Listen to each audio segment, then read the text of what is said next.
नमस्कार, आपका स्वागत है मेरे चैनल स्टडी चिट चैट पर। हम हिंदी भाषा के सफ़र पर हैं और इसी श्रृंखला में आज हम देखेंगे चित्र लेखन या चित्र वर्णन, जिसे इंग्लिश में पिक्चर नरेशन या पिक्चर डिस्क्रिप्शन भी कहा जाता है। जैसे यहाँ पर कुछ चित्र दिए गए हैं, आज हम देखेंगे कि इनको कैसे हम वर्णन कर सकते हैं। मेरी सलाह रहेगी कि यहाँ पर आप ये चित्र देखें और वीडियो को पॉज करें। इसके बारे में जो भी आपको समझ में आता है 7 से 8 वाक्य लिखें और उसके बाद इस वीडियो को आगे चलाएं। तो चलिए हम देखते हैं चित्र वर्णन के लिए हमें किन किन बातों का ध्यान रखने की ज़रूरत है। सबसे पहले है ध्यान से देखें। जी नहीं, आपको ध्यान से देखने का मतलब ये नहीं है कि आप ये मैग्नीफायर लेकर के पेपर में जाएं। ये सिर्फ ये बताने के लिए है कि पूरे चित्र को एक बारी उसमें क्या क्या चीज़ें दी गई हैं, क्या क्या उसके अंदर दिखाया गया है, उसको एक बार ध्यान से देखें। सिर्फ ऐसी सरसरी नज़र ना डालें। सबसे पहले आप इस तरह से शुरुआत कर सकते हैं। देखने के बाद जब लिखने की या बताने की शुरुआत होगी तो आप इस तरह से कर सकते हैं कि सबसे पहले आप देखिए कि वो कहाँ का है, मतलब वो किस स्थान का है। पार्क हो सकता है, बगीचा हो सकता है, कोई मेले का दृश्य हो सकता है, पुस्तकालय हो सकता है, कोई समुद्र का किनारा हो सकता है, कोई हमारा धार्मिक स्थल हो सकता है या ऐतिहासिक स्थल हो सकता है। अगला देखते हैं, कई बार हो सकता है कि चित्र में कहाँ का दृश्य है वो इतना ज़्यादा ज़रूरी नहीं है, बल्कि उससे ज़्यादा ज़रूरी हो सकता है वो क्या दर्शा रहा है, इस सवाल का जवाब हो। जैसे इन चित्रों में आप देखेंगे तो कहाँ है वो ज़्यादा ज़रूरी नहीं है, बल्कि ये क्या दर्शा रहे हैं। जैसे ये होली, दिवाली या क्रिसमस, कोई त्यौहार हमारा दर्शा रहे हैं, या जैसे स्वतंत्रता के ऊपर ये कुछ है। तो इस तरह से आप ये भी देख सकते हैं, कहाँ के बाद क्या। इसके बाद आप जवाब ढूंढिए कौन। जी, इसका अर्थ ये नहीं है बिल्कुल भी कि आप उसके अंदर ऐसे लिख दें जैसे एक लड़की इसमें दिख रही है, उस लड़की का नाम सुनीता है। नहीं, हमें इसमें जो पात्र दिख रहे हैं उनके नाम नहीं देने हैं, हमें किसी को नाम नहीं देना है।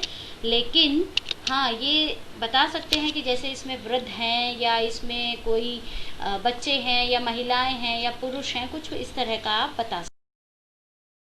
जब आप पात्रों को उसमें बता देंगे तो वो पात्र हो सकता है कुछ ना कुछ पात्र, अर्थात यहाँ पर जो भी व्यक्ति उसके अंदर है, हो सकता है वो किसी खास भाव को प्रकट कर रहे हों, तो उनके हाव भाव, उनकी अभिव्यक्ति के ऊपर भी आप एक वाक्य लिख सकते हैं। जैसे हो सकता है उस चित्र में कोई बहुत खुश हो रहा हो, बच्चे बहुत खुश हो रहे हों, या कोई चीज़ है जिसे देख के सब डर रहे हों, या जिस किसी चीज़ को देख करके हो सकता है वो बहुत हैरान हो। तो कैसा भी उसमें भाव जो प्रकट हो रहा है, अगर वो उसमें उनके मुख से आपको अच्छे से समझ आ रहा है तो उसके ऊपर भी आप लिख सकते हैं।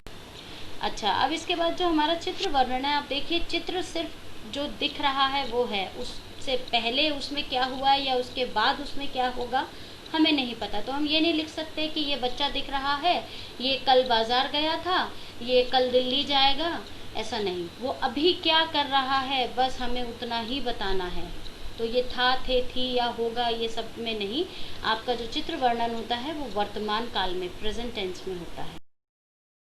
अच्छा, आपने सुना होगा बचपन में जब हम कहानियाँ सुनते थे ज़्यादातर ऐसे ही शुरू करते थे ना, एक बार की बात है एक राजा था। तो इस लाइन से आप समझ ही गए होंगे, एक बार की बात है से हमें ये नहीं करना है, कहानी नहीं बनानी है, हमें सिर्फ वहाँ पर उस चित्र के बारे में बताना है, कोई कहानी नहीं बना।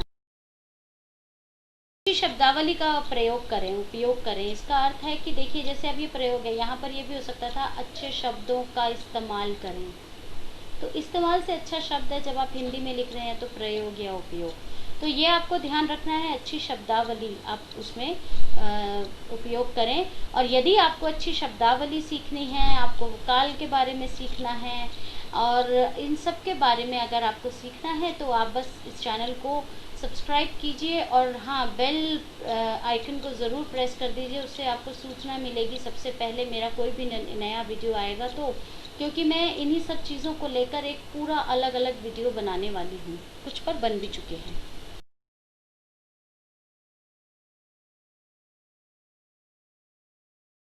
कि उसमें चित्र में जो कुछ भी दिया गया है हम उसका विस्तार पूर्वक विवरण करें। इसका अर्थ यह है कि चित्र में दिख रही प्रत्येक वस्तु के बारे में बताएं, चाहे वो घास है, पेड़ है, फूल है, पक्षी है, कोई पशु है, कोई ठेले वाला है, कोई बस खड़ी है, गाड़ी खड़ी है, रेल खड़ी है, कुछ भी है, जो भी आपको उस चित्र में दिख रहा है हर चीज़ को इसमें लाने की कोशिश करें। वाह, इस बच्चे को देखकर ऐसा लग रहा है ना कितनी सुकून की नींद ले रहा है। यहाँ से सिर्फ इतना ही बताने का तात्पर्य है कि आपके वाक्य छोटे और सरल होने चाहिए, जटिल वाक्य ना यूज़ करें, मतलब कॉम्प्लेक्स सेंटेंसेस ना यूज़ करें। Keep it very short and simple और क्रमानुसार करें। जैसे कोई भी आप चित्र के बारे में बता रहे हैं तो एक क्रम से उसको लिखें। कभी आपने एक आपने बता दिया, उदाहरण के तौर पे लेते हैं कि मेले का दृश्य है, एक बार आप बता रहे हैं झूला बहुत बड़ा है, फिर बता रहे हैं बच्चे खुश हैं, फिर बता रहे हैं कि झूले में रोशनी लगी है, फिर बता रहे हैं कि बच्चे ठेले पे चाट खा रहे हैं, फिर एक आप वाक्य लिख रहे हैं कि झूले पर सभी लोग आनंद ले रहे हैं। तो ये नहीं करें। झूला बता रहे हैं तो 2-1 वाक्य झूले के बारे में लिख दे, बच्चों का बता रहे हैं तो 2-1 वाक्य उनके बारे में लिख दे, पर क्रमानुसार चलें।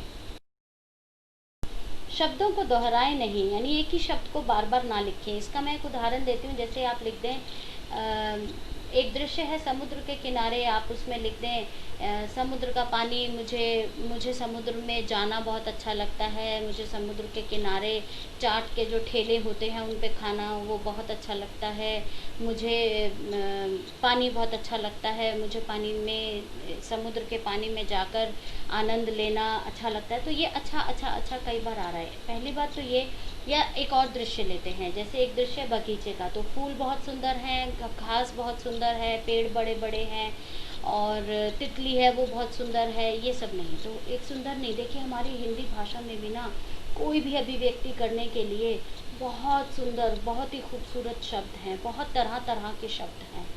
There are very different words to represent a single activity और to give your single emotion. तो आप उनको सीखें। और फिर से वही बात, इस चैनल को सब्सक्राइब कर लें, क्योंकि इसी तरह से मैं एक ही बात को आप अलग अलग शब्दों में कैसे कह सकते हैं उस बारे में भी मैं बताती रहूँगी। जैसे हम एक शब्द ले लेते हैं सुंदर, तो सुंदर खूबसूरत दृश्य है तो लुभावना दृश्य है। कोई बच्चे की मुस्कान दिख रही है, मनमोहक मुस्कान। तो आप देख रहे हैं कितने अलग अलग शब्द हैं, तो दोहराएं नहीं शब्द। जब भी चित्र लेखन का अंत जब करें, यानी जब आपको लगे बस अब इसके बाद में ये मेरा आखिरी वाक्य है, तो आखिरी के 1-2 वाक्य में कोशिश करें, यदि उस पूरे चित्र से आपको ऐसा कुछ दिख रहा है जहाँ आप अपने विचार लिख सकते हैं या आप कुछ उसमें नैतिक शिक्षा लगा सकते हैं, तो वो आप लिख सकते हैं। ऐसा कुछ ज़रूरी नहीं है, पर हाँ, आपका हर कुछ भी आप पैराग्राफ लिखते हैं, कुछ भी लिखते थे, कंक्लूडिंग सेंटेंस होता है ना, तो वही ये आपका रहेगा।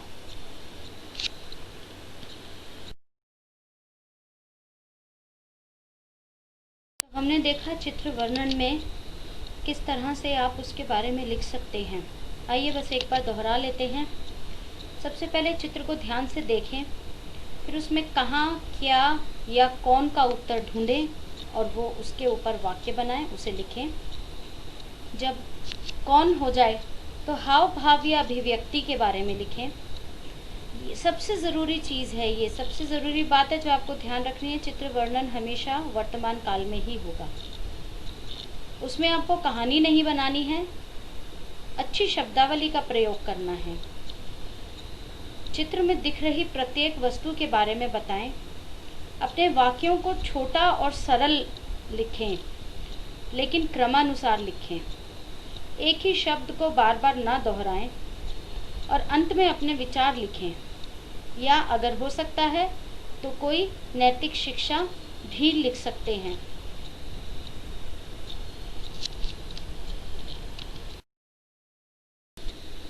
आपको याद होगा ये चित्र मैंने आपको वीडियो के शुरू में दिखाया था और आपको कहा था कि एक बार वीडियो को पॉज करके इसको देखकर अपने हिसाब से कुछ वाक्य लिखिए।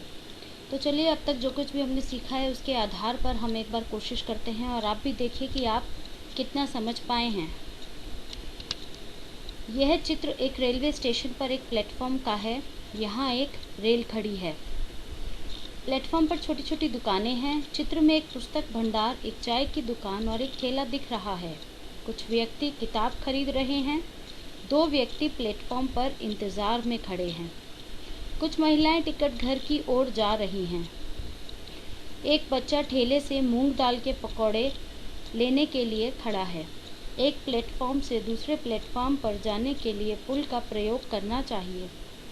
इस चित्र में पुल पर जाने के लिए सीढ़ियाँ दिख रही हैं। मुझे रेल का सफ़र सबसे अच्छा लगता है। हमें टिकट लेकर ही रेल में सफ़र करना चाहिए और सफाई का भी ध्यान रखना चाहिए। तो ये मैंने आपको बताया, उन सारे जो मैंने आपको बातें बताई थी उन सबको ध्यान में रखते हुए आप देखिए अगर ध्यान से, तो हमने यहाँ पर हर एक वस्तु को इस वर्णन में शामिल किया है। जो कुछ भी यहाँ इस चित्र में दिख रहा है, हर एक वस्तु या व्यक्ति को हमने शामिल करने की कोशिश की है। इसमें से ज़रूरी नहीं है आप इसे बिल्कुल ऐसा ही लिखें। आपको सिर्फ ये मैंने एक एग्जाम्पल दिया, एक उदाहरण के तौर पे दिया है। आप अपने हिसाब से लिख सकते हैं, कुछ वाक्य कम कर सकते हैं, कुछ और बढ़ा सकते हैं। यहाँ जो मैंने टिकट के बारे में लिखा है, जो ये आखिरी की 2 लाइनें हैं, मैंने आपको कहा था एक कंक्लूडिंग स्टेटमेंट होती है।